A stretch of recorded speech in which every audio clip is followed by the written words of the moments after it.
Well, hey there. Welcome back to the People Gardener podcast. I'm Rhonda Delaney, your host, also known as the People Gardener. And we are in for episode 2 of the Google world. Welcome Yay! back, Adrienne Farrow. Happy to have you here and for you to Thank dive you. into the nitty-gritty of a few of your Google favorite tools. Sounds great. I'm excited. I'm going to really look at, I think we're going to go with that trifecta, the Drive, Gmail, and Calendar, show you a couple features, talk about some of the things that I love to share about those, and then wrap it up with templates, which is one of my other favorite features too. So Perfect. I'm actually going to share my screen for this one. And then, so definitely if you're not watching the YouTube version, hop on over there, but I will talk through as well with all of that. So, all right, Drive. Drive is Google's cloud storage. So this is where all of your files go. So when you automatically start any kind of file within Google, so any Google Docs, Drive, or excuse me, Docs, Sheets, Slides, and Forms, it will create something within here.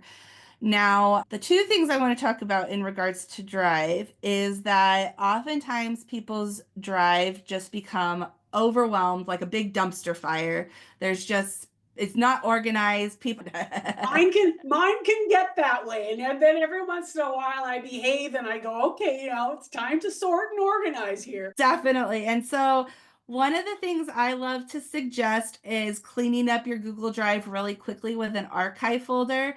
So the premise behind that, it's kind of like when you're trying to reorganize a room and you take everything in that room and either stuff it in a closet or in another room. You just get it out of the way so you can clean it up so that you can restructure or reorganize things like that.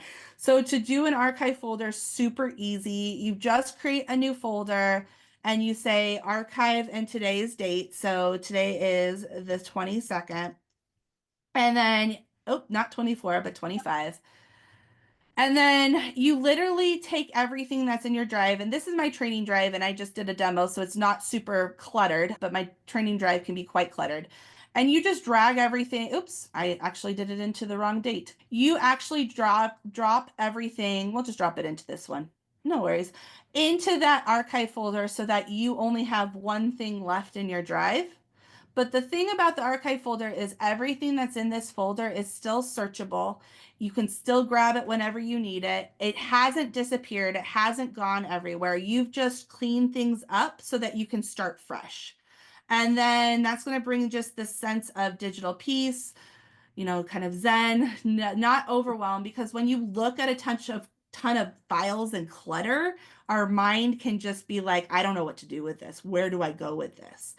And everybody's brain works differently, so the kind of folder structure that you'll put together will be very unique to you and your business. I talk a lot about in some of my trainings on YouTube and on in my membership of different ways to think about doing that, but you might look at categories of your business, like the buckets of your business to create files for. You might look at doing it as project based, so folders based off of each project you're working on, or you might look at potentially doing like a combination of that, or some of the workflow, like, in progress, completed kind of thing. So I always say as well, don't be afraid to burn it down to build it back up. So if you start a folder system that's not working for you in your brain, don't be afraid to use the archive trick again. Throw everything in the archive, start with a new folder system until you find something that's actually working for you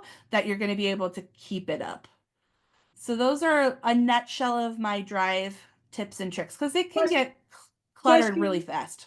question on this. You Yeah. use the analogy of getting everything out of the room so that you can create what you want in the room. So we put them into Yes. this archive. Are there times where you actually have stuff just left in this archive? Yeah, so what I recommend is that when you have your new folder, so if we say like, I'm just going to do some buckets. So we have social media, and then you figure out what you're needing to use right now. So maybe finances, whatever your Right. projects are. And then you can start to move only the important files that you actually need to access into those folders, and then leave all the other digital clutter in the archive folder. You can still go and get it if you ever find that you need it, but half the time things that we have in our drive are things that we think we're going to need at a later point, but they're not active right now. Right. They're not something you're going to need in the moment. So it just, you can have that peace of mind that you can go and get it at any time, but it can just kind of live there if needed. Right. So, and then the last thing is I say don't create a folder unless you actually need it. So I call them phantom folders. So like if you're going to be, I always use TikTok as the example. And now TikTok is one of those, like, who knows if it's going to be around or if it's going to not be around. But like if you think you're going to be on TikTok one day, but you're not actually on TikTok right now, don't create a TikTok folder until you're actually on TikTok and have assets you need to put in there, like recordings of videos. Don't have just empty folders thinking, oh, one day I'll use that. Only have what you're actively using now, and that's going to reduce the amount of digital clutter. So moving on to another aspect of Drive is shared drives, and this is a business feature. So this will only be part of the paid plans, and this is designed with businesses in mind. In Google, ownership is something to be aware of, and not a lot of people think about who owns the files that might be in their Google Drive. Whoever originated the file is the owner of that file. So if I start a Google Doc, I am the owner of that Google Doc. But if I have like a virtual assistant or someone else, and maybe they're on a different Gmail, or maybe they're on their own domain system or whatnot, and they start a Google Doc, even though they're working for me, I don't have ownership over that Google Doc. So they could choose to leave and close down their business or whatnot and actually take those assets with them, because or make it so that you can't access them because they are the owner of that doc.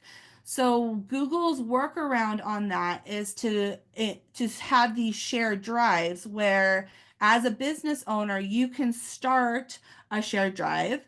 So I'm going to say this is the People's Gardener shared drive. And you then choose who has access to this drive and the files within this drive. And you can add people within your own domain, or you can add people within Gmail addresses or any other kind of email address. So if I just put my email address here, I can then go to a drop-down menu right next to it, and I can choose whether this person can only view the files within here, they can only comment on them, they can add, edit, and share the files, they can add, edit, move, delete, and share the content, or they can manage who's within the shared drive. So like for my virtual assistant, I have anything related to my business in a shared drive that she needs access to, that she needs to be able to deal with.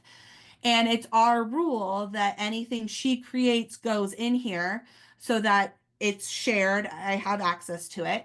And then I only allow her to add, edit, and share the files. I don't allow her to be able to move and delete them, so that I have control over those files and where they go. And you can have several shared drives. You can have, as far as I know, there isn't a limit on shared drives. So you can have shared drives with your client in order to have sharing files back and forth with your client. When I was creating digital products, my system was I took a down payment, but the final payment was due when the digital product was completed. That's one of the things I did when I started my virtual assistant career. So I would have everything within a shared drive, and I wouldn't allow the client to be able to move things out of the drive until they paid me.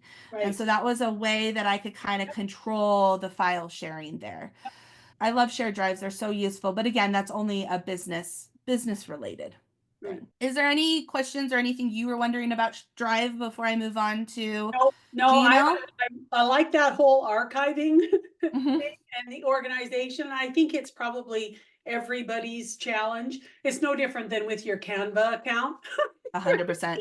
Whoops. Yes. Getting things organized in a way that makes sense. Oh, no, I did have a Yeah. question. It's with regard to search. Yes. What is being searched? When you type in, what is being searched? The name of the file. Only the name of the file, not Yes. the content in the No. file. Nope. There, as far as I know, that has not got now with AI, and I have a workspace, so I have a little bit more advanced AI.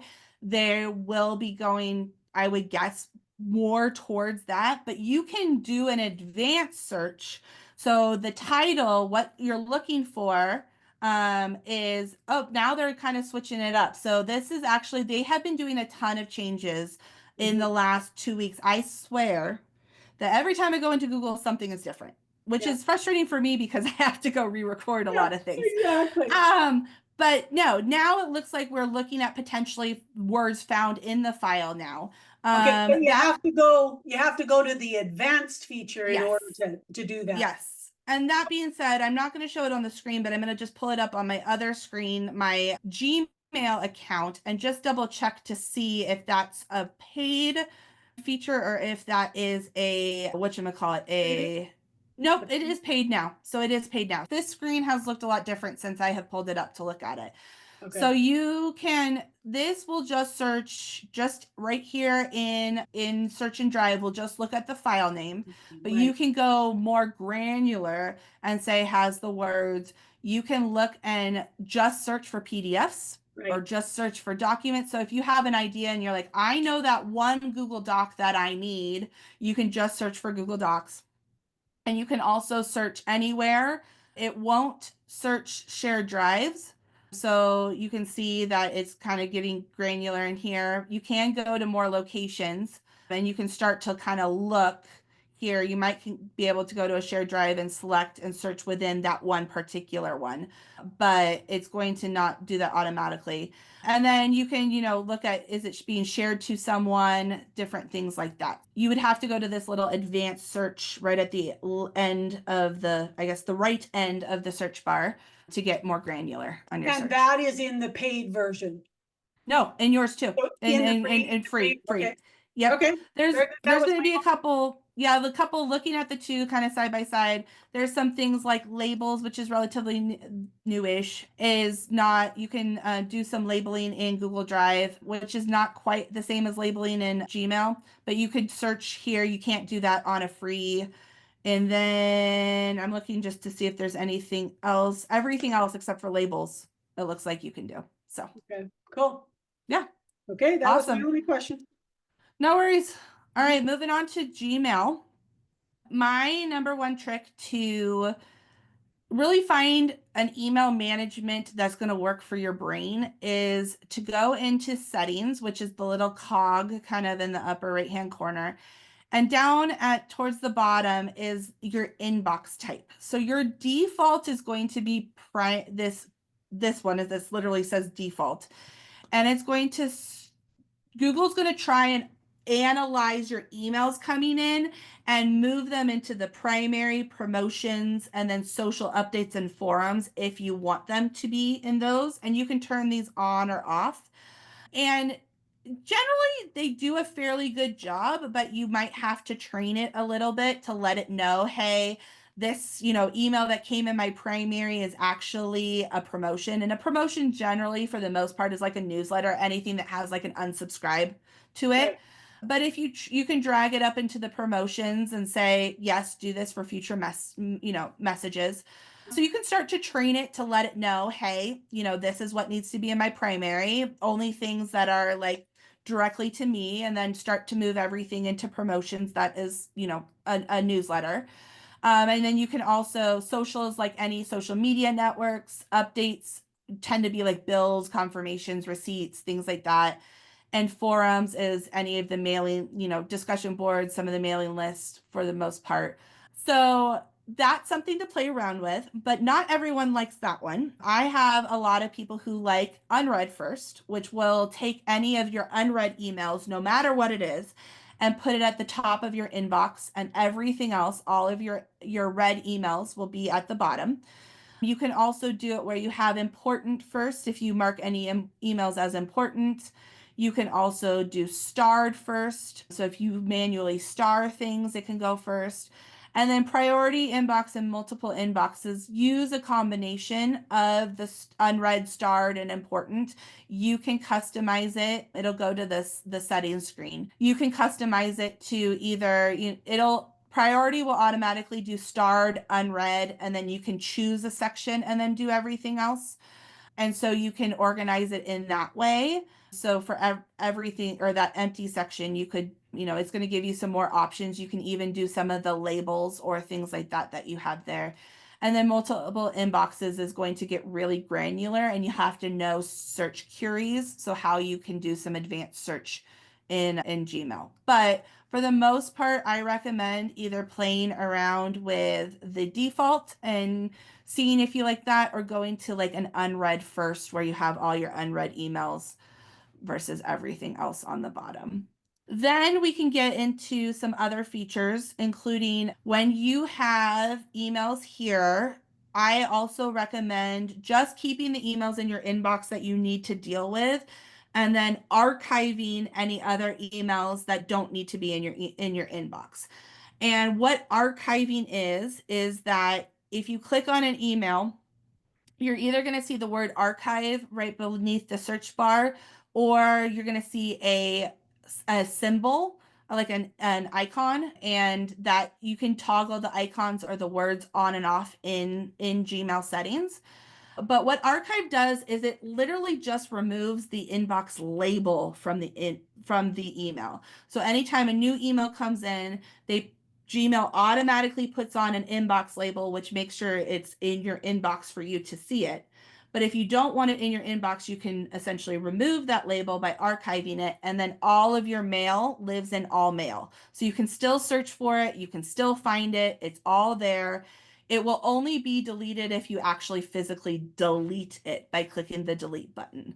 So that's another way of managing your inbox, is archiving any of those emails that you just don't need to see on a regular basis. So, Okay, that makes sense. Yeah. And then we do get, and then labels, knowing that inbox is just a label. Labels, we can create custom labels for our emails, and we can put them on emails as they come in, either manually or automatically. Manually is really easy. You just click on email, then you go up to labels and you find whatever label that you want to label it with. In a way, starring it is just a label. So I often star the emails I need to respond to, so that I just go into the starred menu and just see the ones that I need to take care of. So starring it does this and same thing, it puts it into a starred menu. But we can also use filters, which comes in the advanced search option. And this is where we talked about with the email aliases in the previous episode, where if I get something from support@Adrienne Farrow, I can say create a filter. And I can say, okay, anytime an email comes in from this email address, this is what I want you to do, Gmail. I want you to apply the label. And then I would say, Adrienne Farrow, I would give it a label. You can do multiple categories. So you could say, well, not only apply the label, but I want you to archive it because I don't need to see it. I just want it labeled so I can quickly access it. Or I want you to star it. Or if you get an email that always seems to go to spam, you can tell it never send this one to spam. It always needs to go in there. But that's the more advanced features of Gmail, where you do have to give it some direction and tell it exactly what it's looking for and then what you want it to do with it. So just in the aspect of time, just knowing that we still have a couple more tools to go into, that's kind of the overview I'm going to give of Gmail. Is there any questions or anything that came up for you, Rhonda, in this? No, I mean, it's the same as so many things, and I would venture to say that the small business owner that's listening to this is like, oh, but I don't have time to sit there and organize and figure this all out. But the bottom line is, if you want to have your life be organized and as streamlined as possible, you do have to set aside time to set up the automations, set up whatever inside here to make your life better down the road. So that's the Yep. only observation I have. One of the things I say to my students and other people I work with is that we want to spend more time working on our business. So the things that make us money Yeah, than in our business, which are all of these little annoying things. And so it can add up. Time can add up looking for an email. Time can add up looking for a file. So if you find systems that work for you in your brain, I mean, I say you can find a file in your Google Drive in 15 seconds or less, or even an email if you know what to search for, or you know what the label is, or you know where it is. But Gmail tends to be, I'd like to say, never, it will always be kind of an ongoing thing that you have to curate and keep up with because an inbox can get out of control probably faster than a drive can yeah. get out of control. True. So, all right, so calendar is our system for keeping track of events. So events that you schedule or events that other people invite you to will show up on your calendar. When we create an event, it's going to ask you for a lot of just your basic information, the title, the date, time. If you're going to add any guests, you can add Google Meet or you can add on, excuse me, you can add a Zoom add-on. So it's kind of like an extension for calendar to actually add a Zoom meeting. So it can auto generate Zoom links for you from within Google Calendar, which is awesome. Nice. That's sweet. Yes. Yeah. So it's really nice to do that because whenever I create a meeting, all I just do is click Zoom meeting. It's not going to do it because I'm not logged in, but Right. it would spit out a link right there. But Yep. if I did Google Meet, it'll do the same thing. It'll just, Yeah. create a link for me automatically so I don't have to go into Zoom or go into Google Meet and find a link or things Yeah. like that. I'm a big advocate for I call it one calendar to rule them all. Basically having one calendar on that you keep everything on, personal and business. And the main reason I say that is because if you're using something like Calendly or an appointment scheduler, you want it to read any of the holes that you have in your schedule. And if it can't see that you have a dentist appointment, it's going to double book you for at the same time as that dentist appointment. Yeah. So that's where you can start to color code. And you can color code on a free account, but you can also color code on a paid account. And on a paid account, you can actually give each color a label. So you don't have to remember that purple means personal or yellow means work. You can just, I can see, okay, this is a personal event, and then it will make that purple. And so I find it super helpful because then you get a glance of your week. And I know in my brain, because I set those colors to be triggering for myself, if I see yellow, that's work related. If I see purple, that's, personal. If I see red, it's appointments. And then I get a sense of what my week looks like just from having those color coded. So that's really awesome. And then if you want to take it even a step further in Google Calendar, you can get some insights on how much time you're actually spending in each of those colors. So Yeah. this is on the paid plan, but it will break down for you how many hours you're spending on each of your different colors. And then it also show you how much time are you spending in meetings, and it calculates that based off of if you have a Zoom link attached or if, guests. And how much time are you spending one-on-one or 3+ people or things like that. So that's kind of cool. Jumping in really fast into the appointment scheduler, these little bars are what the appointment scheduler looks like on your Google Calendar. So this is showing that it's like on the left hand side of your day. This is showing that there is an appointment scheduler active for that block of time. And so if I click on it, it will show that from, what is this, 9 to 5, this appointment scheduler is looking for 45-minute appointments.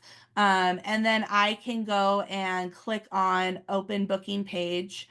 And I'm actually going to do this one. This is what other people see. So it's very similar to Calendly. It's a little bit light, meaning it's not as, I think Calendly looks a little prettier, to be completely honest, but this is functional. And it's going to read your calendars and say, okay, so for example, something I put in here around 10 o'clock, let's look and see. So right here, I put in this random work call with XYZ. It's recognizing there's something from 10 to 10:45. So on this booking calendar, there is no availability. Well, maybe it's not, uh, let's see here, 20, I'm on the 22nd. I would be looking at the 23rd. I guess it's for this coaching session. I'm trying to see where it's reading. But anyways, let's look here at the end here for pick up children from school. If I open up that booking page, it's going to see, okay, there's no availability here. My next availability is Tuesday the 28th for whatever reason. So it's going to read those calendars for you. And then how you set up an appointment scheduler is you just go up here to create and then you go to appointment schedule. And it'll start walking you through how to set up your time frame, your scheduling window, adding that buffer time that you might need, how many of the maximum bookings per day. So very similar to Say Calendly. it's definitely who came first, Google Calendar or Calendly, because I mean, it looks very, very similar. And actually, Calendly came first. This is a new feature as of like mid last year. So it is definitely Google's. Google had something called appointment slots before, which wasn't as in, it didn't have like a really good booking page and it wasn't super like intuitive. But this is definitely one of their ways of trying to be more competitive with its competitors like Calendly. Right. Well, the advantage to this is the first time I've seen this compared to Calendly, is that your life can be in here. You can integrate everything in here. Because one of my frustrations is having to go in and block off time because I know, like perfect example. We have the coach that we are both working with on the 4th, 5th, and 6th of February. We basically have all day conference. And so I have to go in and I have to block off those times so that nobody can get scheduled with me. Whereas this, I mean, it's a one-stop shop, basically. 100%. Like, because what I could do right here, for example, is I could go up here to, this would be where you would put an all-day event. So it's really at the top of there. And I would just say, you know, I'm just going to say coaching event. And I would make sure that I'm listed as busy because otherwise it says free. Most of the time, the all-day events are used for just like letting you know something's happening that day. But I want to make sure that I'm marked as busy. And then if I go to that appointment scheduler for the 4th and I go to the 4th. Yeah. Oh, I went too far ahead. Here's the 4th. It's blocked me off for that whole entire day. Yeah. So there's nothing going to be able to be put there. And if you have multiple calendars, so that would be the middle paid plan and above, you can have multiple Google appointment scheduling. So you can have one booking page that would give you all of your different options here. So you could have this, you can actually embed it into your website and you can have it either be all of them, just like you see here, or just a single booking page. And you could put it as a button where it will pop up your schedule, or you can actually embed it directly within your website. So it is giving you that option to have it in multiple places. Then the last thing any question, or were you going to say something? Sorry. I just said slick. Yeah. Yes. The last thing is that it integrates with tasks. So tasks is a to-do list within Google Calendar, and I absolutely love it. And there's a mobile app for it as well. It's a light to-do list. So you can add a task, you can give it a title. So I'm going to say record podcast. Okay. And then you can give it additional details if you want. But if you give it a date and a time, so if I say, we'll just say tomorrow, the 23rd at 1 p.m., it's going to put that onto your Google Calendar. So you're going to see those tasks on your Google Calendar. So if I go back to today, the 23rd, here it is right here, record podcast. It's its own separate calendar. So I can turn the calendar on or off if I wanted to. And I can also choose a different color since it's, the same right there. And then that little check box next to it is going to show that it's a task. And I can just click on that task and I can actually mark it completed directly from within Google Calendar. So it's a great way of keeping on top of those little to-do things that you need to do, but able to see it directly within your calendar. So I love Google Tasks. Yeah. Yeah. All right. Anything on calendar to wrap it up? Nope. All right. Yeah, I'm liking the integration. Awesome. Yeah. Awesome. All right. Do we have time to dive in quickly to Google Docs? Yeah, All we got right. some time. All right. Let's Maybe 5 minutes. perfect. Let's do it. Okay, so one of the reason I wanted to show Google Docs is, well, two things, is the e-signature function, but also it's a great way to show templates. And Google is going to give you automatically some templates up here at the top, but you, using one of the paid plans, can actually turn any document into a template. So if there's something that you use over and over and over again, excuse me. So for example, my video script and description that I use for my YouTube channel, I wrote that document one time and then I turned that into a template. So anytime that I need to use that document, I just go up here to the template gallery. If I don't see it here, I can click on template gallery and the whole thing will pop up. But then I just click on whatever it is. So I'm going to click on, where did it go? I just saw it, video script and description. I'm going to click on that. And then it's going to make a copy of that for me. And that saves so much time because I don't have to go in and make a copy or rewrite it or do anything else like that. I can create one structure and I can set it as a template and then I can redo it, or I can do it over and over again. And what that template is actually going to do is it's going to go for anybody in your domain. So if you have a paid plan, all of my users in adriennefarrow.com will be able to see any of these templates. So it's also a really great way to make sure your VA is using the correct thing. Just really a big time saver. So Consistency across your brand. 100%. You can do the same for slides and you can do the same for sheets and the same for forms. So if you create one form, you can create a template of it and just keep, reusing it over and over again. The contract feature, the e-signature feature, looks like this. It is a light version of what you'll find for a lot of contracts, but totally functional. And if you have something written out that you need a signature or initials or anything for, you go to insert and then e-signature fields, and then it will give you fillable fields that you just drag to wherever you need to put it in onto the document. You determine how many signers you have. So right now this is for 2 signers. I can manage signers and I can add up to 10 people to sign the same document. And you can even, put it as their name and it will it will determine it so it's assigned to that person. Okay. And then when I request an e-signature using the blue button on the bottom, I put in whatever that person's email is, and then both parties will receive an email with a PDF of the Google Doc and will be prompted to do a digital signature. And both parties will see the progress. So when each party has signed, they will get an email saying that, which party has signed. And then when everybody has completed everything, they both get a PDF of the document, and the last page of the PDF is an audit trail. So it'll show exactly who signed it at what time. And that is what makes it a legally binding signature, is that audit trail part of it. So you can ditch DocuSign and do e-signatures, which is really cool.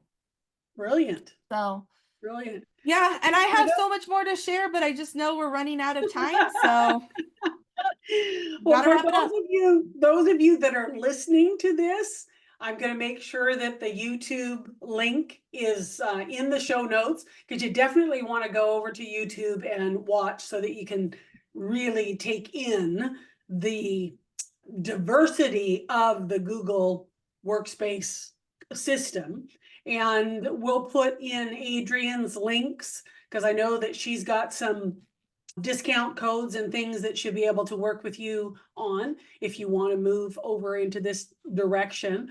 But this has been wonderful. I love having things explained. I'm an auditory visual learner, so for me, I'm definitely the YouTube person, not necessarily the podcast, although I have a podcast and I listen to podcasts. Well, that's why I have a YouTube channel versus a podcast, is because what I do, you have to see it.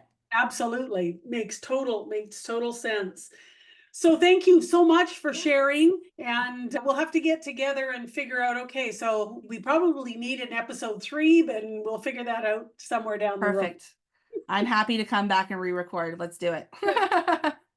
Okay, that's it, folks, for this week. We'll talk to you again next week.